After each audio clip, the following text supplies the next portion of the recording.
We will start up again with our 6.9, 1 p.m. consideration of Lake County PEG Board Annual Presentation by Supervisor Tues. Yes. And so we should be getting a document shared here.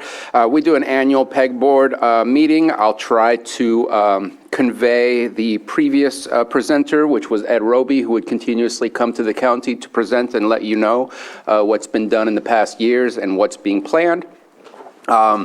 Just to be blunt, this is part of the annual process in order to get the payments and dollars that come from each jurisdiction. I will also be doing the same presentation this evening for Lakeport and have already done this presentation to the city of Clear Lake. So if we can move forward, please. And so here are our current board members. Some of it has changed since the last time. I should have probably updated that, but we have from Clear Lake, David Claffey, from Lakeport, Michael Froyo. I'm the representative for the County of Lake. We have replaced Brock Falkenberg with Kevin Mack, who also works for LCOE, who's their IT tech. Used to work over at Canocta Unified School District as well, and so has great expertise and understanding of both education and technical stuff. We are still looking for one more applicant to fill the vacancy that Denise Lustelo was no longer able to serve. So definitely please fill out an application if you are interested in joining PEG, or reach out and contact me and I'll help you out with the process. Our station manager is Thomas DeWalt. The station, as you may or may not know, is stationed over in the city of Clear Lake City Hall. And our chief editor is Adam Giordino. If we can move on. So our budget for 22-23, we are currently working on our budget. That should, the initial budget for 23-24 should come out next week during our meeting.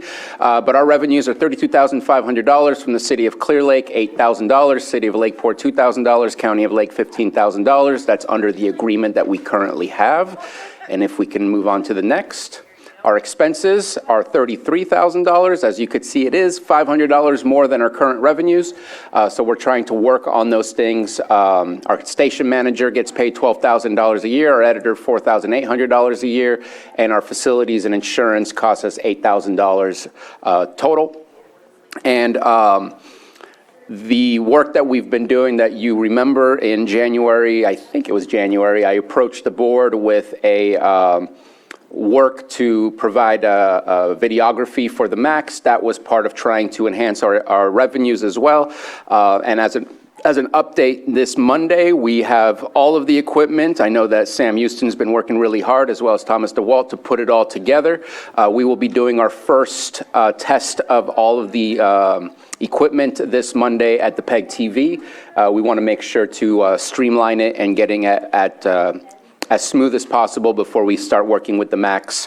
And it has taken us a while to not only collect and get everything approved by the board as far as all of the equipment needed for the MAC videography system, but it's also been putting all the equipment together. As you know, Sam Houston is a very busy individual, and so is Thomas DeWalt, and so finding the time to be able to put it all together has taken some time. So we have not yet started that. If you can move on, please. Then we have a capital budget. The capital budget is a 1% pass-through. The 1% comes from the Mediacom cable bills. We currently get approximately $58,250 per year for that. And our expenses at this moment is $64,938 that we had anticipated. We still have approximately $300,000 in that capital budget. So while you do see that the expenses are higher than the revenue, we've collected quite a large sum to purchase equipment. We can only use capital budget for equipment purposes or potentially purchasing of other things. I know there was talks in the past to get a van in order to move the equipment, things like that, but not for operational budgets. Our current activities is to support local events. We do have a sound system that is available to every jurisdiction, the one who uses it the most, but we keep offering it to ensure everyone else can access it, is the city of Clear Lake. It does come with a sound man or sound person who understands and has the technical know-how to work the sound equipment, because it is not just a plug and play. It is a very professional system. We are offering that videography for the MAX through the mobile AV unit. and we're doing our best to create new revenues so that we can continue with the current agreement and not have to request our jurisdictions, both cities and the county, to increase their contributions. We did create a new website like pegtv.com, where you'll find all of our stuff that we have recorded, whether that be Lake Life, whether that be our meetings right here that we're doing currently, the City of Clear Lakes, or other meetings that we are recording and putting out on our Zoom and other affiliated sites. For future activities, obviously, we want to fill our vacant seats. It's always nice to have a full board and also make sure that we have a quorum when we meet. We are always attempting to work with schools. It's been our goal in the past. The problem with schools is to keep the staffing that understands and wants to engage with PEG TV. With Kevin Mack coming on board, I think that we have some added extra momentum to hopefully get some of those things started. But again, it's about continuity and ensuring that that can happen. Talk to you about increasing our operational budget. We're always increasing our membership and viewers. In fact, our online stuff that we've been doing is very easy to track and definitely showing that there's more and more people that are paying attention to what we're posting up on our website. And we have been working really hard, especially I would say more so in the last 6 months after getting all of the equipment required by Lakeport City Council for their chambers to also be able to go and live feed directly to PEG so that their city council board or city council meetings can be live streamed for their constituents, just like it is right now for ours. And that is pretty much the PEG update that I wanted to give for you. And if you have any questions or comments. What are the requirements for one of the vacant seats, or is it just? No requirements whatsoever. The open seat is public member. I believe that both of them are public member. I don't know that the one for education is forcefully meant to be education, but we wanted to make sure to continue to have education with a seat to get their perspective and their connections for that. Supervisor Green? Yeah, on the third slide, I see the cities and the county, about 7,500 in revenues that's not earmarked out of the total. Is that memberships or something like that, just lesser income? I'm sorry, what was that? On the third slide, total revenues 32.5. I'm counting about 25 total as listed for the cities and the county. So maybe there's about 7,500. We do get some donations and we do have some memberships, and so there is additional income that comes in. I didn't put all the line items for our revenues, but yes, I put all the major expenses and the major revenues. And then the potential for videography agreements, certainly cool when people have the technical skills.